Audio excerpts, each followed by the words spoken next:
theme song for the Gear Podcast. Leon. Yeah. Let me tell you something, mate. I got to address a couple of things really quick. One thing in particular off the top. Firstly, how are you? Bloody great, mate. How are you? I'm great. But most importantly, right now, I saw someone left a comment on the previous episode. They'd like to hear a full version of the theme song for the Gear Podcast theme song. I'm just here to tell you categorically that is the full theme song. There won't be another version released.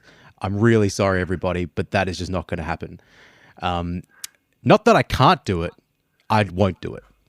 But it's also a piece of very meta performance art where we're here to talk about gear and all the things you make music with, yet the theme song is a single man singing.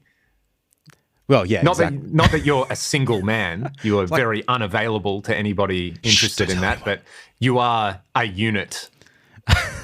I'm a unit, yep. So anyway, I just want to make that really clear. Sorry, everybody, to let you all down, but that's the theme song.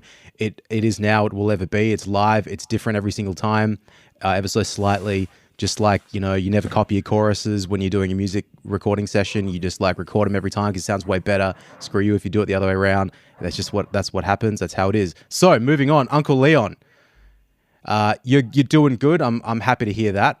Let's get a couple other things out of the way really quick before we start the episode in proper. Pies Lions this weekend. How you feeling? Mate, it's 2002, 2003 Redux. I'm actually pretty excited. I don't care who wins, which is awesome. I love watching grand finals where you're like, hope it's a good game. The prelims were sick. Oh, it's been a great final series. It's been a good year of footy, except for the Eagles getting pumped nearly every week. But yeah, it's pretty exciting. Yep. Pretty exciting. Could go either way. Yeah, if you're, I'm not sure when this episode's going to go out, but if you have the option to watch the AFL Grand Final, wherever you are listening to this in the world, then please do it. You'll enjoy it. The ones in black and white are the evil team. Just so we're all clear, it was almost an evil versus evil Grand Final. Thankfully, there is a sparkle of good in there, even though it's coming from Brisbane. So you know, I guess you take shout out to all our Queensland listeners out there. But I'm feeling pretty good. Are you playing? Yeah, we're playing that night, so we got a show at Badlands. So what time? Yeah, we're on at like 10. You know, that's a shame. I think it starts at 6:30 or something. So there's multiple bands. I'm at the Balmoral till like 11:30 because otherwise I won't actually hop in. But dogging the boys, mate. The boys. I got double banger. I've got the Camfield early, and then Johnny Fox after that. Oh, not Johnny Fox, Balmoral after that. So it's going to be a long day. Mate, I got to drive to Albany tomorrow. So it's currently Thursday. What are you on that for? Wedding gig. Playing bass. Playing the bass. There you go. I haven't done a bass gig, Leon, since you and I played Melbourne Cup Day last November. So you're going to be you're going to be chopped up for this year's Melbourne Cup. Yeah, yeah, correct. I'm going to be chopped up. I really tried to play some bass before the gig because when we did that Melbourne Cup gig, I hadn't played a bass gig in about 8 months and I didn't have any calluses on my fingers. I didn't know how to play the instrument anymore. It was quite tough, actually. And then I barely got through the gig and I thought, you know what? I've got plenty of time to play the bass, not practice, just play, just get the fingers working again. I had about a month's notice. So naturally, I started playing bass yesterday. Of course. Went through the songs. So I can't even see the white bits of the callus forming yet. It hasn't blistered over. So I don't know what that means. I'll run the set a few times today and hope for the best. I'm sure she'll be fine.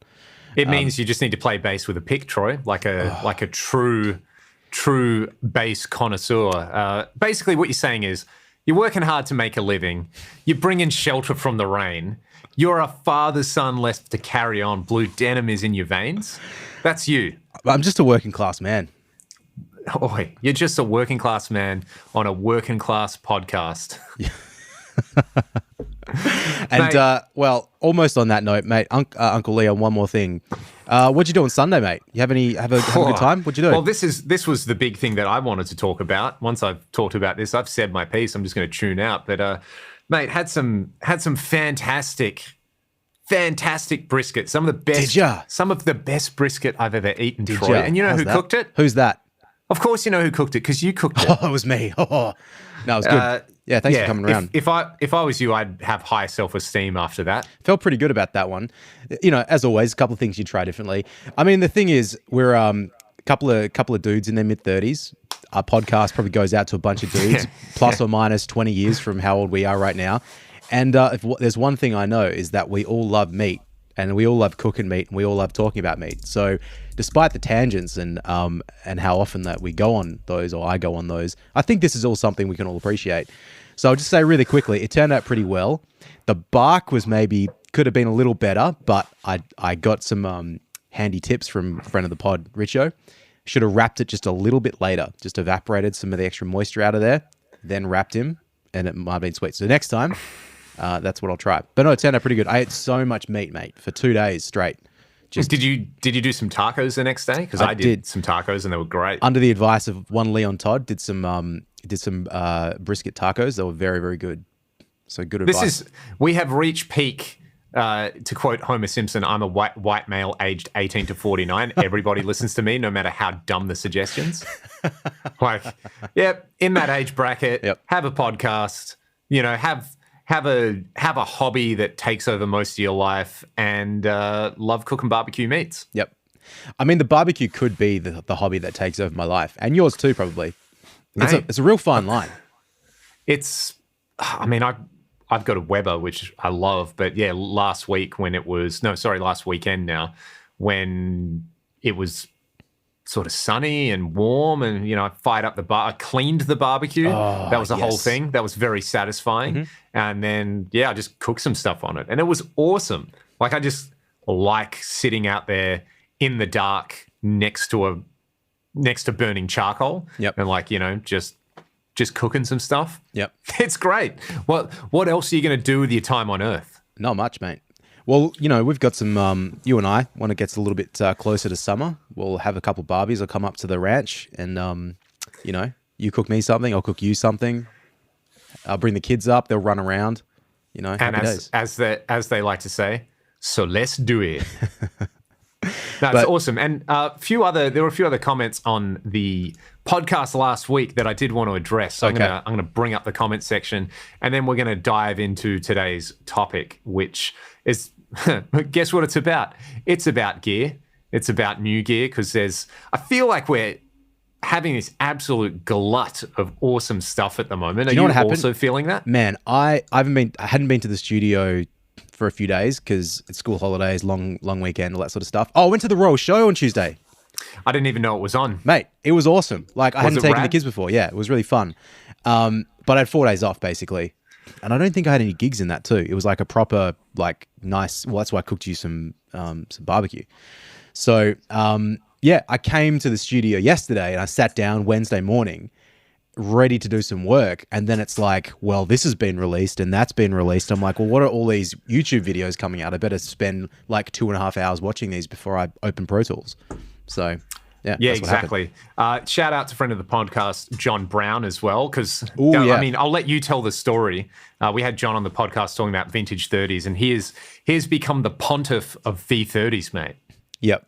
So much so, I messaged him this, and I think I messaged you as well, but someone in Brisbane, I think, was selling a pair of V30s, but specifically I can't remember what the wording was. I could check the 2020 ones. Yeah, they were but the specific batch code, but referenced John, the other John Brown as well. Not the one, the better one, because he's been on this podcast. Specifically referenced him as being, the John Brown approved vintage. The 30s. aerodynamic John Brown. Yeah. So he shall now be known as the aerodynamic one. And I've been loving John's videos. Did you watch his he's video doing good work yesterday or the day before about the Fanes? What are they called? The Laboga Mems? I think it's Mems No, Fanes? but I've got it queued up. They're really good, man. I really, really liked the way that they sounded. They're a little different to V30s, but the way vintage, because I'm back onto vintage 30s. I like them again. I didn't like them for a bit, like them now. There's like a mid-range clarity in those speakers that is just it's so present, it's so in your face more than any other speaker.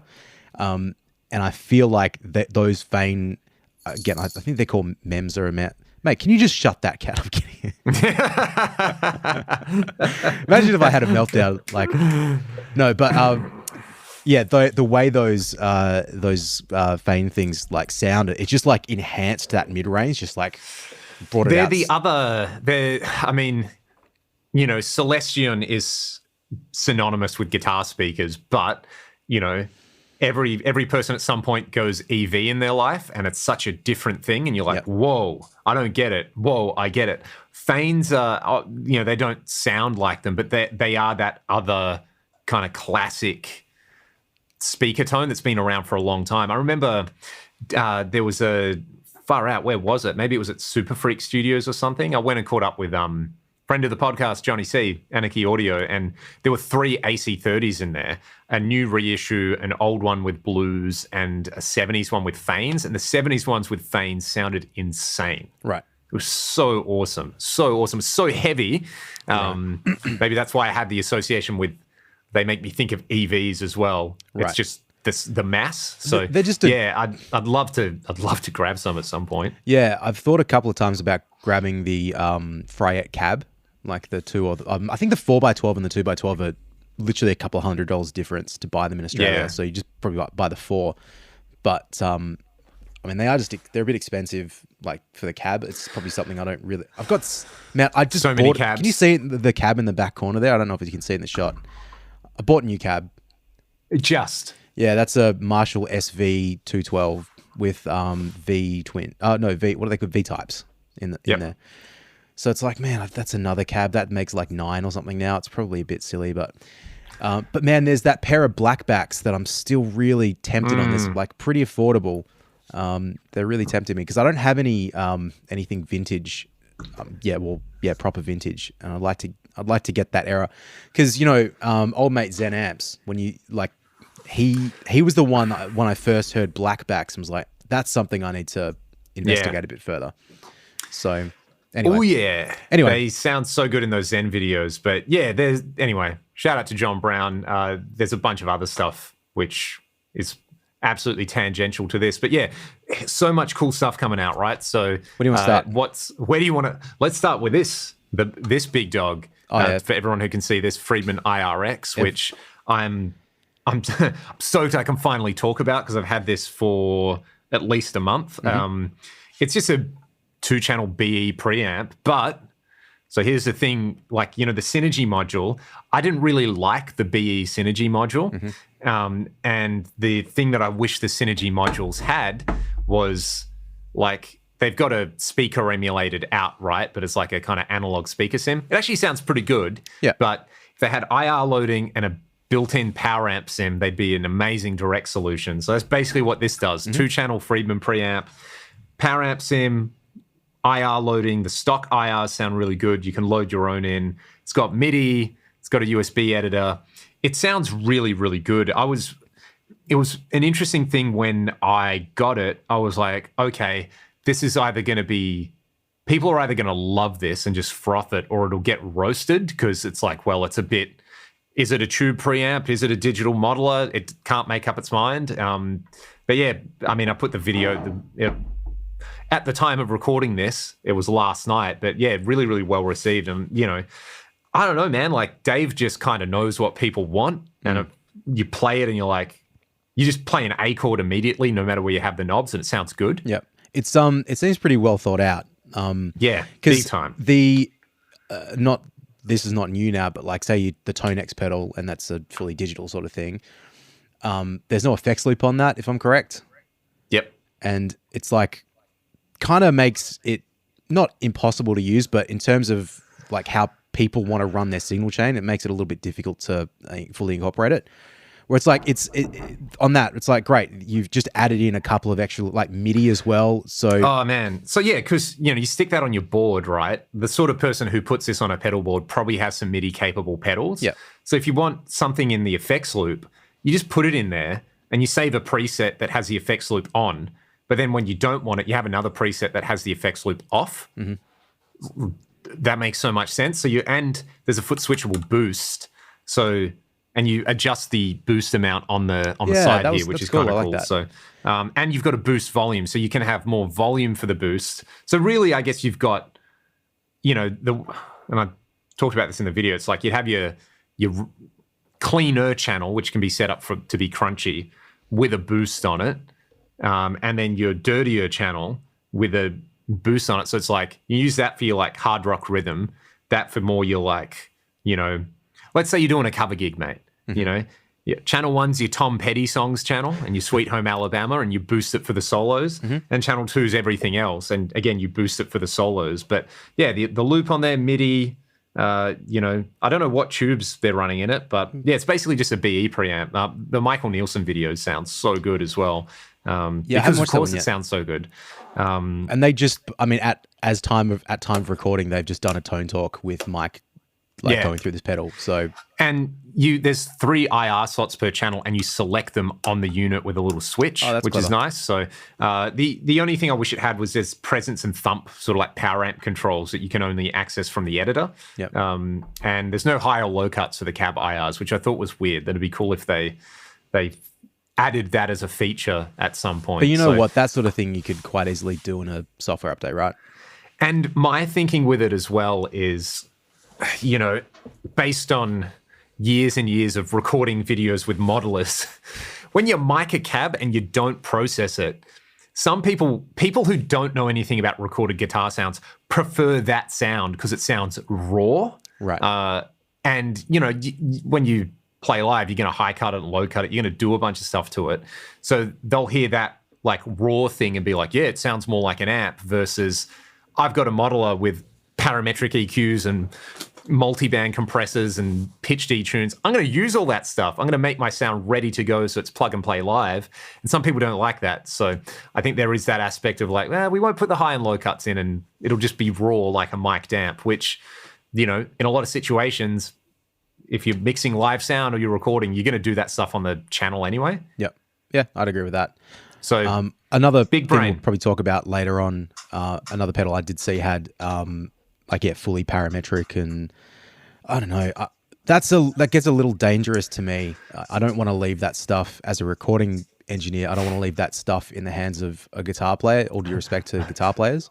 Of idiot guitar players. Well, on parametric EQs, I've got these here to review, which, we say that, but then like as guitar players, no one makes good parametric EQ pedals, but the Empress Para EQ. Oh, right on. That's they cool. just reissued. It's pretty great, man. Like foot switchable boost, but this is the one that just has 3 bands. So you have 3 different Q settings per band. And a boost. So, well, let me clarify, because I think it depends on where you're putting something like that in the chain. So yes. If you're using, presumably if it's a pedal like that, you're putting that in front, I guess. So you're sculpting the tone the way it's going to hit the input of the amp, or your other pedals in your chain. So it's going to have a different effect than like the output of everything when effectively doing like what you're going to do on a mixing console or in Pro Tools or whatever. That's the sort of stuff where, just to clarify my statement before we move on to that pedal, because you just never know. Like you can't account if you're trying to sculpt tone to make like your sound like holistically work for the way you hear it. That's one thing. To make it work in the context of other instruments and vocals and stuff, it's just a different thing. So if it's a consistent thing, like you're doing the same gig in the set with ears and stuff every week or every day, maybe that's one thing.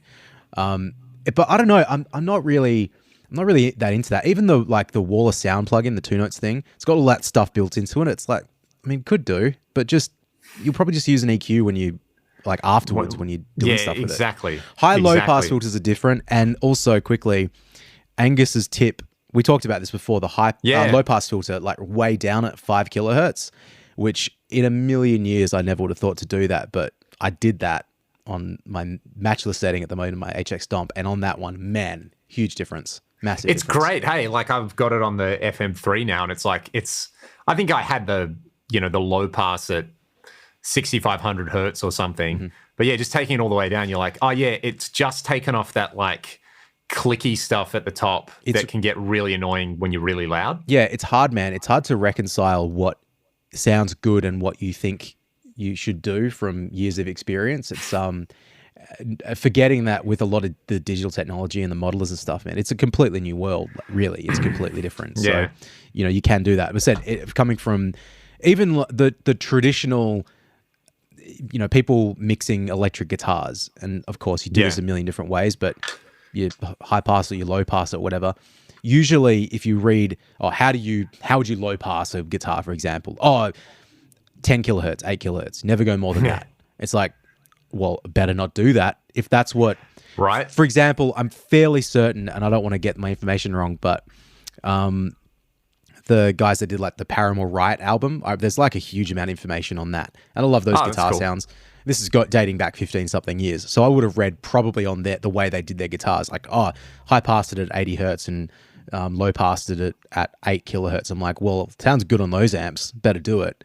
But then you got to go like, well, that's for a like highly like produced, mixed like pop punk album versus like me playing through an active Behringer wedge at a gig. It's like slightly different circumstances.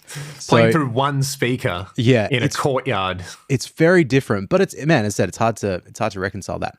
So, sorry, can we just stick on the Friedman just for a minute before you go on to that? Yeah. Because just before we jumped on, you said people were bitching and moaning about no XLR on it. Is that right? Yeah. I mean, I was watching the Tone Talk chat, and as you would expect, there's every possible... And, I understand this as an end user. It's like, I see this thing and I want to use it a particular way. Can it do A, B, C, or D? But it's marketed as a direct solution, and there's so much, how would I run this in front of a deluxe reverb tone master? Yeah. That doesn't have an effects loop or something. And it's like, well... Don't. Don't. Yeah, it's probably not the right product for you, that's a whole other thing of, when stuff comes out, everybody... There's a difference between, it's fine to be critical. I try to be critical with gear. I demo gear basically for a living now. So part of my brain is always like, what's the best thing about this? What's the worst thing about it? But you have to contextualize those criticisms where it's like, this Friedman thing, right? If you've got a Helix and you use everything in the Helix and you've got this wicked rig for playing on in-ears at church, obviously this isn't for you. Yeah. This is for cavemen who have expensive amps, who sometimes can't take their amp with them or sometimes can't play the amp loud. Yep. You go down into your man cave when your kids are in bed and you can't turn your 3 BE100s on in your wet rig.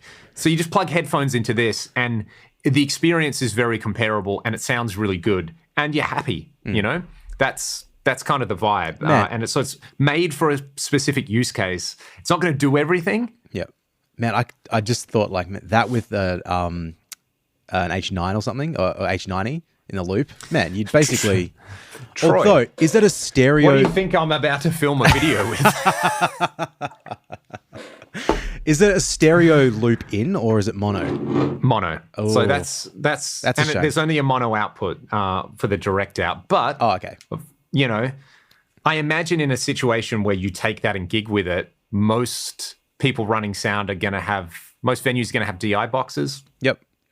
So... I think the only unfortunate is because it's got a headphone output on it, the fact that you can't insert that in the loop and get your big stereo. So if that's really important to you, just buy a separate headphone output. You'd be able to sort that out. It wouldn't be that difficult. But it would be, that same thing with the Tone X pedal. It's like, it's got a headphone out. The Tone X pedal has reverb, which makes sense. Like you chuck that on, but that's one of the compromises on it. Yeah. With an H90, it's a Bradshaw rig for... It's everything you need. Like really, it's pretty cool. I because I'm always trying to think when new products like this come out, what would suit me to do the Dockers games. Because I'm still taking the AX8. I do have the Amp Academy, which I still never took out. I've tried it because I actually quite like the headphone plug-in. What's it called? The jack. Anyway, you know what it is, but the thing you just plug directly into your guitar and you plug headphones into it. The auxiliary in, yeah. Yeah, that thing sounds pretty good. You're thinking of the Mighty Air. Is it the Mighty Air? Whatever. Something the Air? thing that it's literally just like, it's a thing about yay big and you plug your guitar, you plug it into your guitar and then headphones into that. The Mighty Plug. Mighty Plug, yeah. Yeah, I think so good. Yeah, those things sound really great. But yeah, I was sort of thinking like, oh, it's because it's all this stuff is so much smaller than taking an AX8. I can just chuck in the backpack.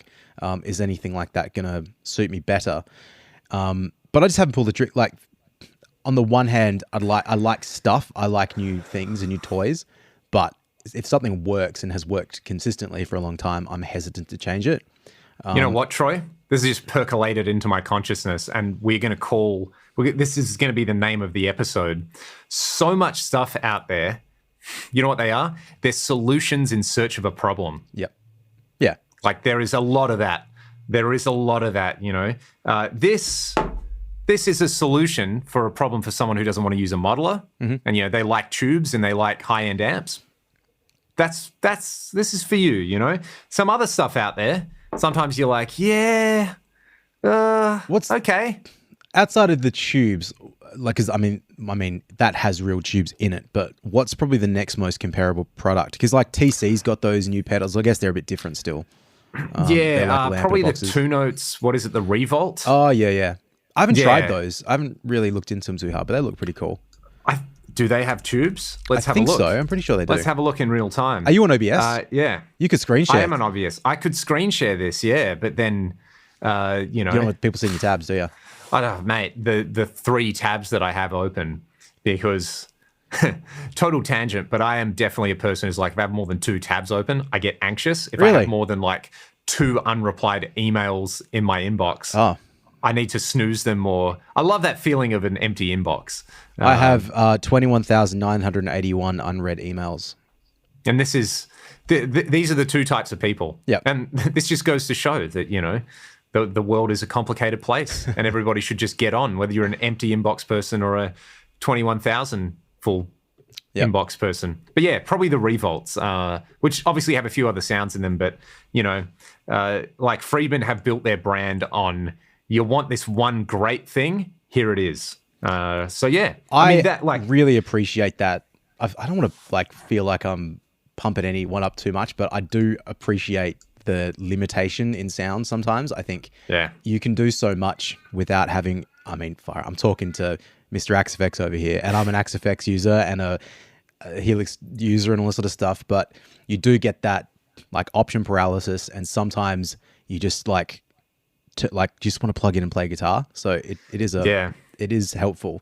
And the other thing is, there's a really important point. When you have something with limited options, it makes you do certain things. It makes you dial in sounds a certain way that you may not otherwise. So, for example, last night, I brought this up and I was like, someone probably left a comment like, oh, it sounds so much better than the Fractal. And I was like, oh, yeah, you can tell that from a video that doesn't compare them. Awesome. And I was like, well, okay, I never use the Friedman models in the Axe. They're awesome. So I was like, okay, I'm going to dial in this IRX thing with my IR in there. Got it sounding the way I liked it. Pretty cool. Fired up the Friedman models in the Axe, and I was like, cool, which one's going to sound the closest to the settings I have on there? So, Troy, in the Fractal Friedman BE version 3, basically the same settings. All I had to do was, I matched the settings. All I had to do was turn the depth on the model down a bit. Okay. And it basically sounded exactly the same. Well, I was like, I never turn the depth down on those models in the Axe. They're normally at about 5. Turn it down to about 2 or 3. And I was like, there it is. That's the sound that I like. I have now learnt something about how these amp models work, which is a powerful thing. Yeah. Now I know how to dial them in better. Could you, because we did catch up and we were talking about stuff the other day, you said something I thought which was really interesting about the Axe, which was the taper on the volume control, or the master volume on the Axe FX. Can you just share that with the listeners really quick? Yeah. So one interesting thing about the Fractal stuff, and I think it's a real strong point, is they take the time to measure the pot tapers on the specific amps that they're modeling, right? Which is cool, because when you're dialing in a JCM 800 and you're used to playing JCM 800s, you want to set the knobs in a certain starting point, as you well know, Troy. Or you Mark Series Boogie, you turn the bass all the way down, treble all the way up, good starting point. So it does that, but they've got that headroom meter on there to tell you like if the power amp is close to saturating. One thing that I found is, and I suspect, is that that's like an idealized taper. That's the one thing, and it's the one thing that took me the longest to realize is, you have the master volume in the amp model, but then the amp block has a level control. Yep. So if you want to just make things more loud, you use the level control, but the master volume will affect the tone. So but having said that, it's pretty accurate on like the recto models and stuff like that. We set it to about 2. Basically, you have to listen. Yeah. So I was trying to match my Soldano and I would put all the knobs in the same place and it was really close, but like the real amp felt like bouncier. There was this real annoying thing. I was playing the A string. I was like, it just feels bouncy. Why is it doing? I was deep diving on the model. And then I was like, oh, maybe if I just turn the master volume down, because, on the amp, you hit about 6 and that's when it just like lights up and you're like, there it is. So I was like, I'm just going to do that on the model and find the point where it, you have the onset of awesomeness. Yep. And it was like just a little bit lower. So that's caught me on the, when I was using the AX8 a lot more to dial tones in for gigs, the master volume caught me more often than not in that wherever it was set to by default on a certain amp was always not where I wanted it to be set. It was always like either a little loud, usually a little loud or cranked up a bit. Yeah. Which, that was a bit of a pain. But just sorry, before we move on, you got my Marshall at the moment. Have you had much of a blast on it? Yeah, it's really, really good. Really, really good. I don't want to... We should just do an episode on it. Okay. Because Jason did such an amazing job. But yeah, pretty much everything you said, I agree with. And all the settings that you'd marked on there, I was like, yep, this is pretty much it. It just, man, just stock. It's an awesome stock amp. The mods on it are cool. And I like that they're switchable, but far out, man, it's just... Yeah, I'm looking forward to when Jason puts a video out about it. Because I did a little demo video of it a couple of weeks ago for him, which I said this to you, but because I don't do amp demos, so I was hell self-conscious about it. But I finally sent it off, and he was happy, and he'll chuck it in the video. Awesome. But he gets such good Marshall sounds and really knows how to dial it in that even after I recorded it, and I listened back, I'm like. And I listened back to his. I'm like, man, is this actually good enough to send to Jace? Like, it's such a... Well, here's the thing. And I left a comment on one of his recent videos because it's like, man, it's so underrated. He's a great player. Yeah. And he dials in great sounds. And he understands how the amps work. Like, he's a demigod walking the earth, Like, I had this moment where I was watching him play. I was like, bro, you're sick at guitar as well. And the sound's so good. And you've just spent 25 minutes explaining in depth how the mods work. Like, this is... what YouTube was made for. Yep. Like, this is so good. It's a good part of YouTube. He's got the Triforce of skills right there. So I'll just say quickly shout out on to that Jason. because Love you, man. Yeah, like about a week ago, I got caught watching his live stream 2 weeks in a row, which was unfortunate because it was 2 hours of talking about amps and on a Friday morning. So I show up to the studio again to do some work and get distracted. But I'd intended to re-record this video for him, and I got distracted, but cranked it up again, had a bit of a play, and I was playing with the master volume on it, of which on my Marshall, and as we can talk about this in another episode, but I'll quickly just say this now. On my Marshall, I marked like 3 settings, like low, medium, and pain. The pain level was like when it started to sound the best, but it was like pretty up there. But it was only at about 11 o'clock roughly on the amp. And I'd push it past that and was okay, but I didn't like love it in the past. But I marked these settings like in 2014, like when I first got the amp. Yeah. So anyway, when I'm playing this amp last week, I was like, I wonder if I can get a little bit something different out of it. I was cranking it up, and I did some, I recorded some little clips of it so I could tell. So I got it to 130. I'm like, oh, it's kind of interesting. It actually just smooths out a little bit at the top. It's saggier, but it, because of what he's done to it, it's not exactly how it was, 9 years ago. So it's worth experimenting with this sort of stuff.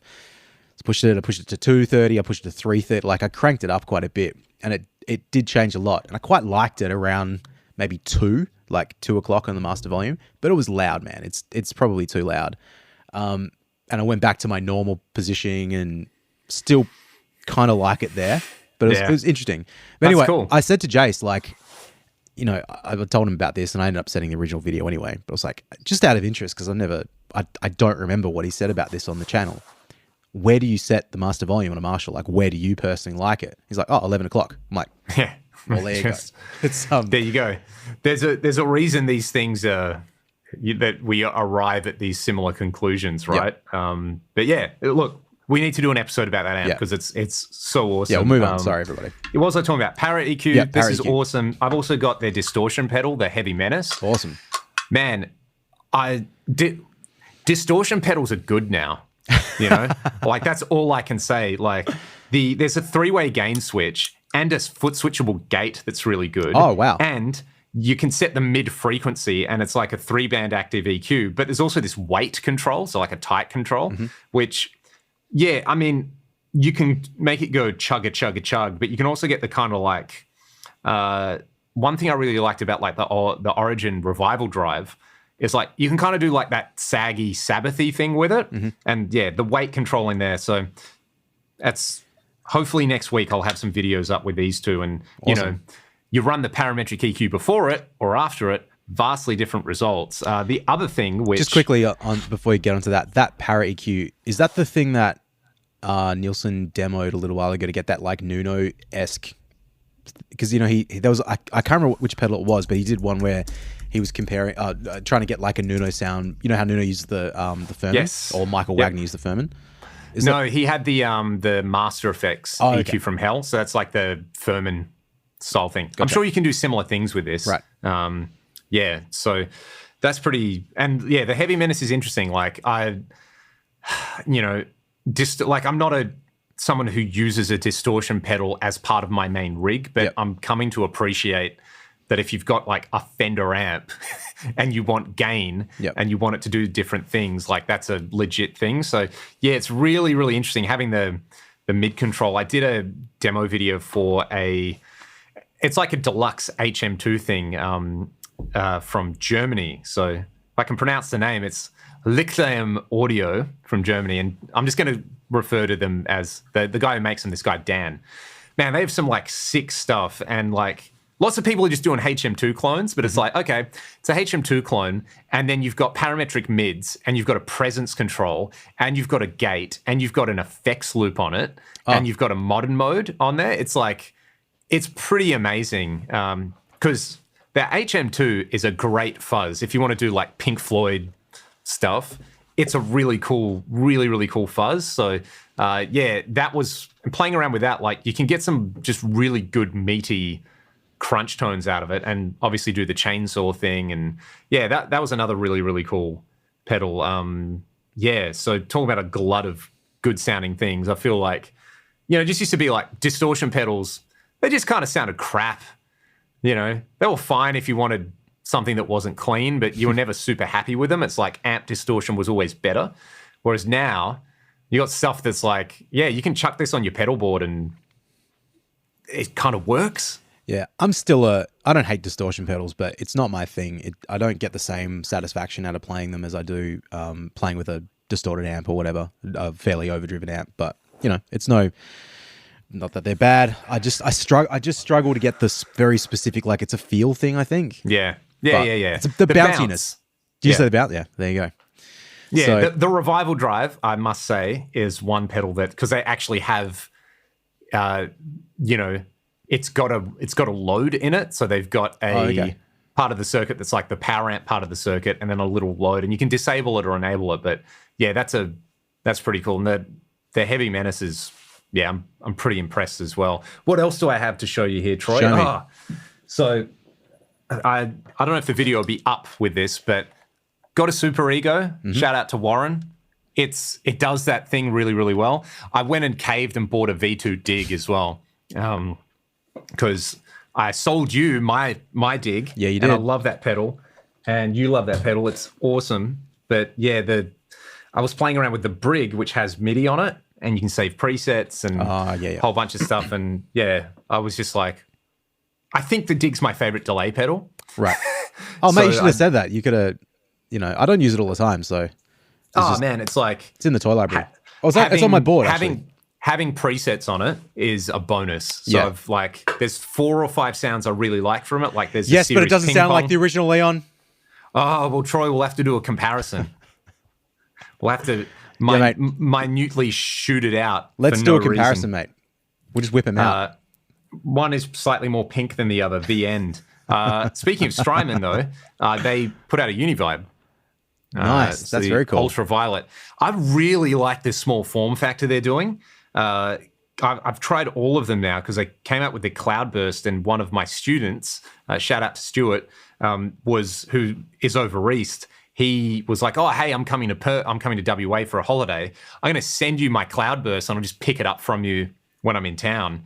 And I was like, "Oh yeah, cool. The Strymon Reverb. We know they're good."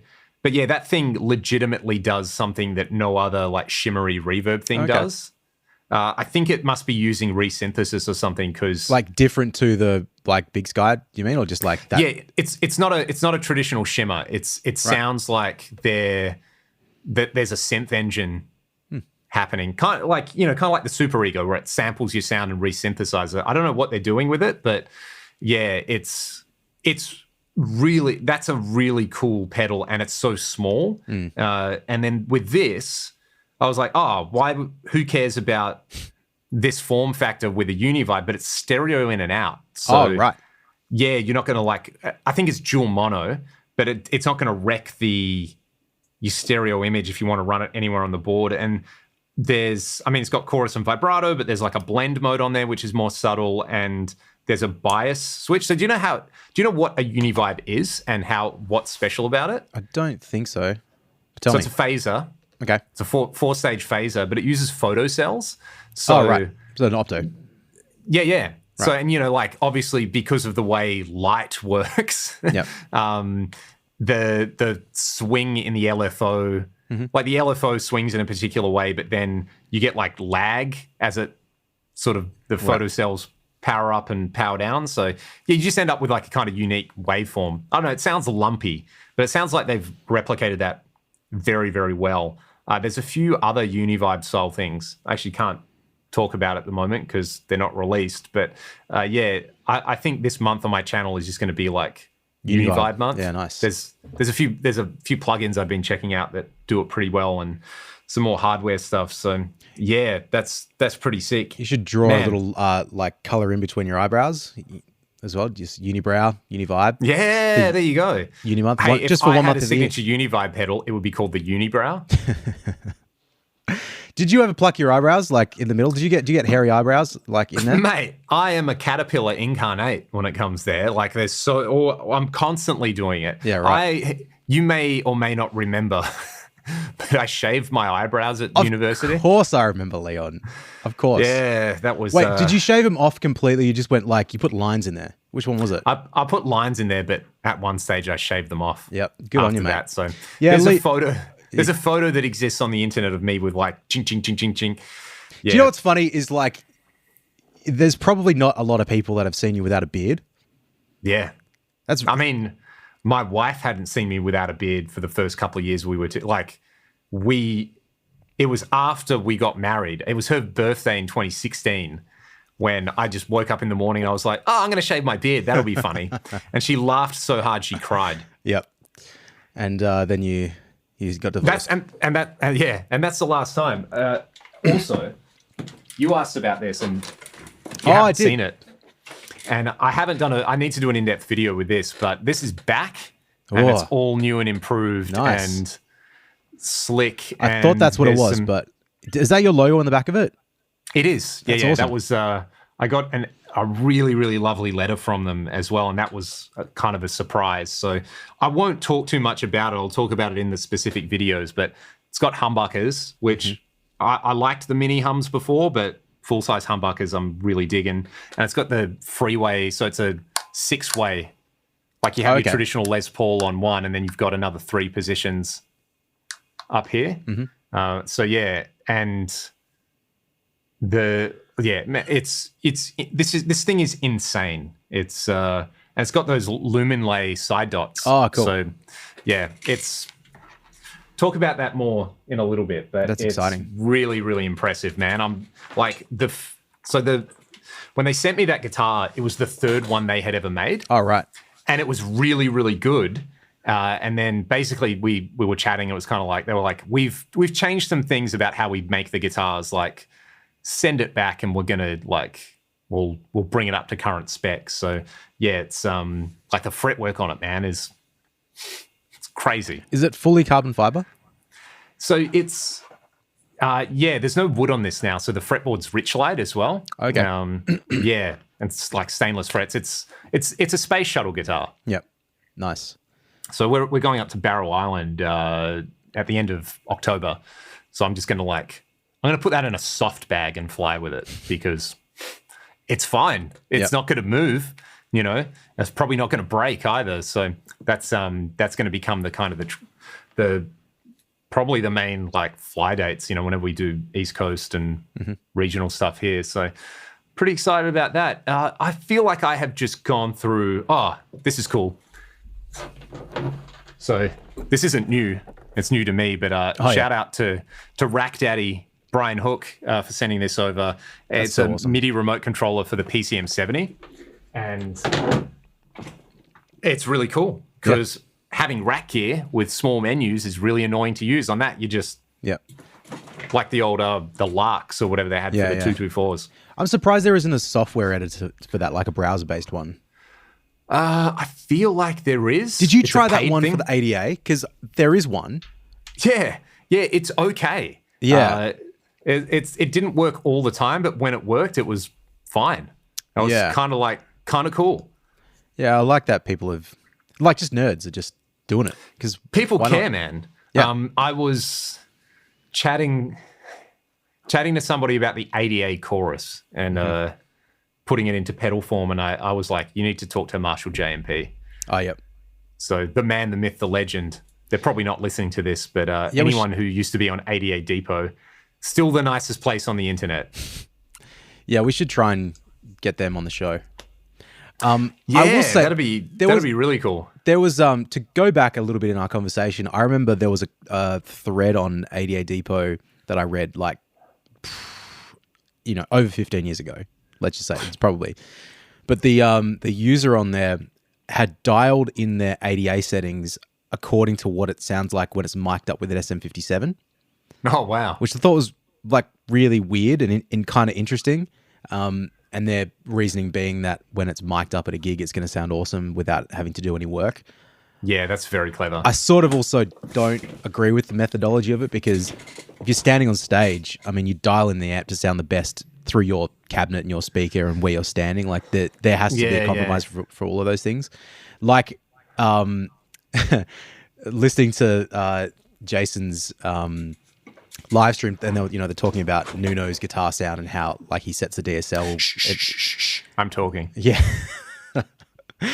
But it's just like, Nuno apparently, if you EQ his guitar, then you're fired sort of thing. It's like, okay, you could do that, but where you and I, Leon, where we saw Extreme in Perth at the very far back of a theater, like how is what he hears on stage and what we hear at the back of the theater anywhere near the same sound? You EQ and you work for an environment, and it's not only in one position. Anyway, I just don't really understand that, but oh well, whatever. How many acoustic ballads have you topped the charts with though, Troy? Mate, look, fair enough. I really smacked one of my students. I made a comment like that the other day. Jay, you know what I said. I feel bad about it. I'll leave it at that. Yeah, that's okay. Sometimes it needs to be said. Look, have you ever made one of your students cry? I don't think so. Have you? I feel like I've done it plenty of times through sheer incompetence, but I had this one guy and like really, really clever kid, like smart kid, just had it all going for him. And he kind of made this offhanded comment about, basically like how much he loves guitar, but, it was actually probably a responsible thing. He's like, oh yeah, I really like guitar. I really want to go out and like do it, but I've got other things going on in my life. And I was like, mate, you're 20. What a crap excuse. Like your life is happening right now sort of thing. Like, do you want to do this? Then like have the balls to go and do it. Right. You've like, it was basically like, okay, I've heard this 30 times now. Why don't you just go do it, bro? Like, you're old enough to do it. It's sort of like you've got all the resources. You've got sick gear, you've got time. And I think the kind of it clearly hit home where it was sort of like he was like, yeah, actually, you have a point, sort of thing. So I was like, that's fine. And that student was Nuno Betancourt. That student was Nuno Betancourt, and they went on to invent the Apollo missions to the moon. No, but I think it was basically like, hey, okay, cool, this has clearly hit an important nerve, and if you're a man, it's totally fine to cry. There is nothing emasculating about it. Man, sometimes it's an important way to process things that happen in your life, and it can be healthy. I was watching Bluey yesterday morning and crying, and then I decided to look up the saddest episodes of Bluey, and I read that and started crying reading that. And then I watched one of them, but didn't cry as much as I thought I would. So yeah. Whoever wrote the article is soft. Yeah, good show. I mean, it's a funny thing, hey, because it's sort of like, oh yeah, blokes don't cry, but then like who was it? Toby Green. I was going to say Toby Green cried. Man, like he's like the hardest player out there, Yep. like, and if that to me is just a sign of like, bro, you left it all out there. You're lost by a point. Yep. Shit happens. I remember having like specifically playing football, and like, you use up all that kinetic energy, and kind of that's the only way you can process what's going on. You're just like, even like, I feel like we won a game once and I was still just like wrecked, and I was like, man, I was like 14, why am I having feelings? Oh. But yeah, it's a real thing. Sometimes the other thing that gets me sometimes is, when you have a guitar sound that's so good and it makes you so happy. This is like a once every 6 months thing to me. I'll be playing and I'll just be like, oh, this is just so good. This is so awesome. You get emotional about it. Mm-hmm. That's a cool feeling. Or sometimes you're on stage and I don't know. Yeah, for me, I don't sing, but sometimes you're playing a guitar solo and you're like, oh, here it comes. Yep. Here's the feeling. This is what I used to feel like all the time, and now I'm dead inside, but I'm going to enjoy it for the 45 seconds it lasts. I used to work with a singer that while they were singing one of their songs would burst into tears quite often. Yeah, that was interesting. But yeah, I don't know if my own guitar playing or guitar sounds have made me cry. I'm trying to think if it has or not. You're obviously not using heavy enough string gauges then, Troy. Mate, I'm on the sevens because that's what Rick Beato told me to use. So that's probably what the problem was. Exactly. Oi, there's a man who has definitely made some of his students cry. Bit of a yeah. Who do you want to be? You want to be Ron Barassi, or do you want to be? What's the opposite of Ron Barassi? Clarko? No. Clarko would spray. Like who's a loving, caring coach? Oh, loving, caring coach. Sorry. Like who's going to give you a big hug? Oh, who's going to give you a Fags, bro? Fags will give you a big hug. Oh, he gets fired up. Bob Murphy. Yeah. Like, or you know who would give you a hug, but it would be disingenuous? Bevo. I'm done with Bevo. We've been talking about all these, modern masculine properties you can have.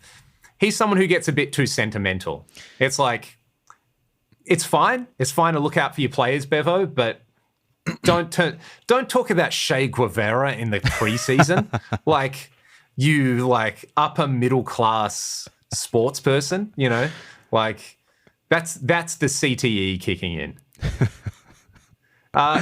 Caring coach. I reckon Simo would, begrudgingly like, mate, come and sit down. Or did you watch the Corey McKernan back chat? No, I haven't watched it yet. Is it good? Oh, what's up with his fingers? Man. Does he talk about it? They're like, they're doing this, but it's like the two middle ones permanently at this joint. Like, you know what that is? That's Ruckman stuff. Yeah, it's too many spoils. I used to teach bass to the ex Subiaco Ruckman and his kids, and they're the most lovely people. And he just had one of his fingers on his left hand was just like, it was shaped like that, like a Tetris brick. Yeah, basically like a Tetris brick. And I was like, what happened? He was like, yeah, I was just in the ruck and the other ruckman just grabbed my hand and just like twisted my finger. And basically he's like, the doctors were like, it's at the stage where you can either leave it or you can cut it off, but you can't fix it. Yep.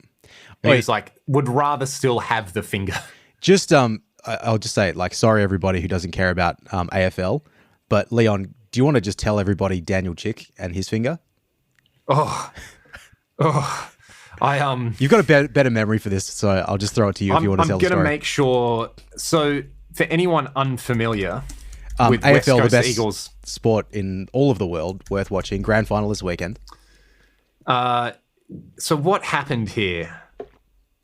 Daniel Chick, basically won the Eagles the grand final in 2006. Well, yeah, maybe. Pretty much. So if anybody wants to know what we're talking about, go and look up AFL Grand Final 2006 highlights. And there's a man who is called Daniel Chick, and he performs a maneuver called a smother. And the smother is kind of like the pinched harmonic of football. If you can do smothers good, people think you're sick. Yep. And especially in like junior football, I used to try to smother all the time. So someone goes to kick the ball, but you put your hands over it and stop the ball going where it was meant to go. It's like a block in basketball, but someone's kicking the ball instead. Yeah, but an elite athlete who's probably 90 kilos and over 180 centimeters, 6 foot, is kicking the ball as hard as they can. And you put your hands between where the ball's going and their foot. So yeah, like a block. So anyway, Daniel Chick performs this maneuver, and then the AFL's great swingman, Adam Hunter, runs onto the ball, kicks a goal, and the Eagles win the grand final by a very tiny margin. Yep. So basically, what is it like? Dan Chick, hard. He is a hard man. A hard man, indeed. And basically, he had an injury or something with his ring finger on one of his hands, and they were like, we confused the joint, but it will make it immobile, and you need that to like handle the football. So he just had it amputated. Yeah, just had it cut off. Just was like, well, I still want to have a successful football career. Chop it off. Yep. Not another question asked about it. See you later. So that was in 2002. Yeah. So he kept dislocating it. But I'm pretty sure he had it chopped off, and then it was like a week later he went and played. It was no big deal. Or it might have even been that week. They gave him that option, like, no, chop the finger off. I don't want to play, if it was on his left hand, he wants to like play some Ingve Malmsteen, maybe he would have kept it, but maybe he wants to play some Sabbath, he just doesn't care. Exactly. Man, they're like, just on that, and maybe the last thing we talk about today, Tony Iommi not having fingertips. I know it gets talked about, but it doesn't get talked about enough because that's ridiculous. Like, have you actually seen close-ups of him playing and how he uses those thimbles? Not really. Go on, I was watching something, it was like how to play, there's just a thing. One, he's like the most humble dude. He's just talking about like, oh yeah, in Sabbath, I just sort of came up with this and we did that and, it is what it is.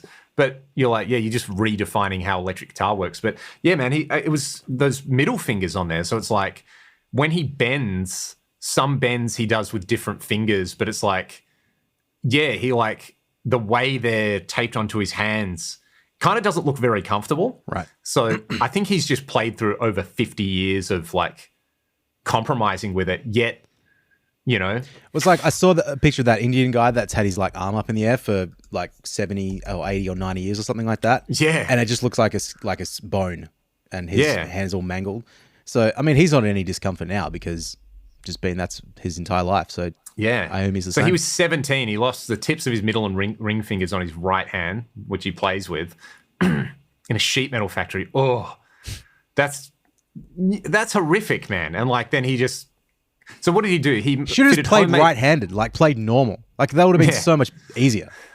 The thimbles were made from old fairy liquid bottles, melted down, got a hot soldering iron, shaped it like a finger. What a mad dog! Like. What an absolute mad dog, Iommi. Like, not only did you invent, like, and not only did you just, like, invent such a popular genre single-handedly. I say this because I was teaching someone Symptom of the Universe today. They were trying to learn a Metallica song. And I was like, if Metallica feels too hard, go and learn some Sabbath. And particularly learn this one because this is where thrash metal was invented. Or Children of the Grave, C-sharp standard tuning. Mm-hmm. And it sounds chungus, it's so big. So, it's just what a fuck you to the doctors as well. Oh, you never play guitar again. Bro, I'm going to be guitar. Say that again. Say it to my face. And also, he'd be the least confrontational guy. I'd be like, okay, cool. Yep. And using thin strings as well, So yeah, Rick Tone's pretty Beato sick, approved. eh? Yeah. Cool. Was there anything else you want to talk about there, Uncle Leon, or should we wrap him up for today? I wanted to talk to you about that. Oh, that yeah, there are a few other things. Yeah. Like the UA effects, like they put the aux stuff in a pedal. Do you want to have a chat about that? So when this came out, I was first like, ugh. What is, I was looking at the specs and I was like, but you can't save presets. You can have 4 presets on there that are foot switchable. Okay. So now I'm all on board with it. Because at first I thought it would be like I was like, say like the Golden. It's my favorite reverb pedal. The plates sound amazing. The 224 Hall is ridiculous. It's so good. But you have the settings and then you can save multiple presets to the app, but on the pedal, you have like a favorite setting in there, right? So 2 presets, probably enough for that. How much reverb do you need? But when I saw that with the aux stomp, I was like, yeah, you can have, it's got built-in plate reverb and compressors and lots of sick stuff in there. But if you can only have the settings and then 1 preset, it's not very versatile, but you can have 4 presets. So. I'll just say really quickly, because, we message each other a lot. And there's times when I'll say to you, oi, have you checked out this thing? And you'd be like, nah, it's shit. Like, you haven't really looked at it. And it's shit. Do you know, like, I'll give you an example of that. Do you remember the first time I asked you what Spotify was? You're like, nah, it's fucked. It's shit. Rubbish. Which it is, but not for the reason. You're like, yeah, it's like that thing when you used to be on MSN and you could like show people what you're listening to. Yeah, like, that's not really what I used to. I just didn't understand how it worked. And now music streaming is everything, right? So, you know what's hilarious, man? With the aux stomp marketing materials, one of the photos is the aux stomp with a quad cortex and the other is the aux stomp with an AX8. Oh. Like things which have lots of built-in IRs. Well, I watched the Sweetwater demo. Was it Sweetwater? I think it was that. And yeah, they were trying it with an 11 rack. I think it was a Sweetwater. Yeah, interesting. That's cool. Like that's a cool way to be like, hey, here's an old thing, and the shortcoming are the cabs. There's delay in it as well. Yeah, it's got some cool features in it, I suppose. Hey, and again, something that for us would probably be like, well, we can do that other ways. But if you've got one of their their Ruby thing or something like that, and you want a few extra options, and again, it's modeling for people who don't want to do modeling. Yeah. No MIDI is a shame. Like, I feel that about their entire line of pedals. Like, it's like Universal Audio have just decided that no one needs MIDI, so they don't need to do it. Same as like the interfaces, they're amazing, but, there's some really obvious things that you can't do with them. Yeah, that's a shame. I would love the aux thing as a Unison plugin. Yes. That would be sick. I would probably, immediately buy that. I would probably buy an Apollo as well, again, to have that. That would be very useful. Do you want to talk about the dynamic IR thing? Or do you want to? Do I? I don't know. Do you, or do you want to save that for another time? Well, look, it's like everyone has dynamic IR, right? So, like, what do you mean? Because an impulse response is by definition not dynamic. This is my comic book guy cap that I'm putting on now. Well, actually, it can't be dynamic because it's an LTI system. Leon studied maths, everybody. Just remember that. Yeah. And there's lots of people listening to this who would have an engineering background. So, they've sound engineer. Over here. Yeah, exactly. Do you remember saying that you were studying sound engineering to my dad? No. Maybe the first time you met him, and he was like, understand you're an engineer, man. And you're like, oh, yeah, I'm doing sound engineering. He goes, that's not engineering. I don't remember that, but yeah, that sounds like something I distinctly remember that and just being like, why are you like this? He's right, Yeah, he's 100% correct. I'm studying sound guy. I'm studying mixing desk. Yep. Anyway, that aside, obviously speakers and the way they interact with amplifiers, there are going to be non-linearities. For example, like the impedance, you do have speaker compression and you do have drive from speakers, and as UA like to talk about, cone cry, but they're edge cases. And probably the most important thing, which something like an Axe-Fx models, it has impedance modeling and speaker drive and speaker compression in the amp block, so you don't need it in the impulse response. So I'm curious if UA are actually baking those things in, like if there's within the algorithms, if it's like, here's the part which models the nonlinear stuff that is going to happen I won't say in a speaker, I'll say in an amp speaker system, right? And I mean, I don't think you really are going to have many non-linearities with the actual microphones themselves. You probably will with the channel strip stuff, right? You know, you're overdriving channel strips. So in that case, saying it's dynamic IRs, if you're modeling the channel strips and you're modeling some of the like speaker compression and drive and things like that, then yeah, but a lot of other, it's not like those things aren't being modeled by other companies. Right. Is that my rant? Yeah, it might be. It was good. I mean, yeah, it's something I feel like we discussed about 5 years ago as a general concept. Like, I think it was just in the case of like, right, when the amp's loud and this like the speaker sounds one way, when it's quiet, the speaker sounds another way. So is any of that taken into account when making an IR? Like, that was the basic question. And then you're like, because you'd read something about this like around the same time, because this was originally when I said we should do a podcast and talk about this stuff. It only took 4.5 extra years. The papers, it's an Italian guy, and I forget his name, but like, yeah, actual academic research papers on speaker non-linearities. It's one of those things where I think and people can feel free to disagree with me, but when your amp's hell loud, it's not like there's a massive, like, say a vintage 30.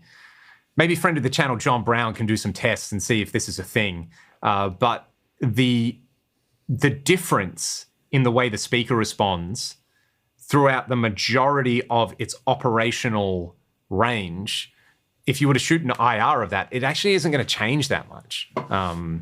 If you're like, and a lot of the time it's just that loud sounds better because it's loud. But if you like account for normalization and things like that, yeah, there's probably a point where it's too quiet and probably a point where it's too loud. But through that like very wide window, I think the and again, I use that kind of point of like edge cases. It's like, yeah, with small amps, like, and especially, okay, say like AC30s with Celestion Blues, like, you know, you actually get to a point where, because of the way the speakers are constructed and their handling capacity, like, you probably are going to push them. So something like the Oxomp, if it's modeling that aspect of it, that's awesome. But, you know, for your like 300 watt boogie cab with 4 75 watt V30s in it, and you're running a super high gain amp, that stuff is probably irrelevant. Just because you're not ever approaching that limit to where it changes. Is that what you mean? Yeah, basically. But I mean, it's also kind of what UA do. Like their pedal line is like, hey, it's EMT plates and vintage digital reverbs and spring reverbs and, you know, tape delays. You know, it's sort of like it is curated to that market that's interested in classic studio gear, basically, right? So, and their plugins, like, you know, the LA2A comps and the 1176, it's like, here's all the standard stuff that you would have in studios, you know, that people love. It's not new and it's not innovative, but they're utilities that kind of everybody uses. Yes, I mean, I still use, and they're good, stuff, but yeah, you know. No, it's just interesting. It's I hadn't. Well, okay. Just in general, I don't care to read about this stuff at the moment. It's not the thing that I'm obsessed about. So maybe I'll get there again very soon. But I just thought it was interesting. I hadn't seen that specifically discussed from their marketing material before. I haven't used the aux, like the amp box thing before. Have you tried one of those? I actually haven't. Can you believe it? I don't know how at this stage I haven't tried one. Yeah, they're still like pricey, man. Like they're not just a easy, just run out and grab one. It's like over here, I think they're like $2,500 or something Australian. So yeah, they're a bit spendy, but like if they're good, they're good. That's awesome. I don't want to, I'm not trying to shit on that. Yeah. And look, I'm going to give them a shout out on here. I don't know if you are aware of them, but basically, if you want to know anything about speakers, Jay Mitchell is the man.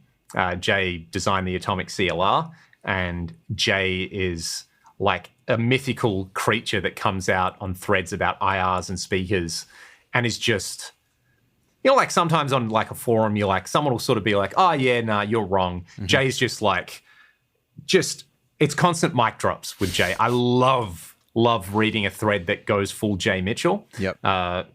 Where yeah, basically some of the testing Jay's done with speakers where it's like, it kind of confirms this stuff where it's like, yeah, you got to get to the point where the speaker's literally about to explode for all that nonlinear stuff to become important. Right. Sorry, I'm just trying to find this impulse response paper and the person who wrote it. It is by Angelo Farina at the University of Parma. Hey, I like their Mate, I like their food. bloody Angelo, you make a sweet Parma. Palmy, mate. We're in WA. Don't insult us. Chicken palmy. As long as it's not Parmo. I am going to send you this, Troy, because the techniques used are pretty interesting. Angelo Farina. What was that? Sorry, just chicken palmy, chicken parma, chicken parmo. Parmo. You know what it is? It's pizzo, piezzo. Anyway, oh my God, we should finish this episode, but the abstract for this Farina paper is a novel measurement technique of the transfer function of weakly nonlinear, approximately time-invariant systems is presented. The method is implemented with low-cost instrumentation, is based on an exponentially swept sine signal. It is applicable to loudspeakers and other audio components, but also to room acoustic measurements. So, this is from what year? 2000. So, Troy, the exponential sine sweep, it was out there in research papers for capturing IRs, and kind of not an accident that by about the time the first Axe effects came around, 2005, that suddenly IRs are a thing. So the market's maybe lagging 5 to 10 years behind the cutting edge research. Interesting. Well, there you go. Hey, you know what? This is stuff. Mate? This is the stuff why I was so excited that we would do a podcast, months ago when we decided to do this. It's just interesting discussion. When you came around the other day and we stood out the front of my house, leaning against my car while my children were inside just running amok. And we're just like, hey Leon, let's go and we'll just talk about gear. We'll talk about guitar gear, mate. It's a good idea.